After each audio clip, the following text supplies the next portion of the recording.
श्री रामचंद्र कृपालु भज मन हरन भव भय दारुणम्। नव कंज लोचन कंज मुख कर कंज पद कंजारुणम्। कंदर्प अगणित अमित छवि नवनील नीरद सुंदरम्। पटपीत मानहु तड़ित रुचि शुचि नौमि जनक सुतावरम्। भजु दीन बंधु दिनेश दानव दैत्य वंश निकंदनम्। रघुनंद आनंद कंद कौशल चंद्र दशरथ नंदनम्। सिर मुकुट कुंडल तिलक चारु उदारु अंग विभूषणम्।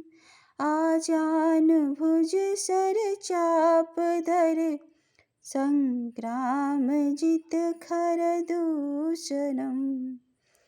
इति वदति तुलसीदास शंकर शेष मुनि मनरंजनम्। मम हृदय कुंज निवास कुरु कामादिखल दल गंजनम्। मन जाहि राज्य मिलहि सोबरु सहज सुंदर सावरो। करुणा निधान सुजानशील स्नेह जानत रावरो।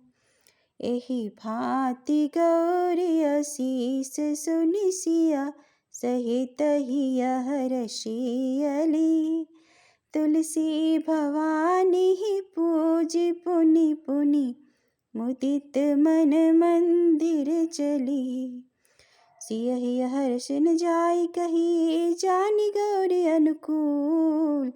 बाम अंग फड़कन लगे मंजुल मंगल मूल।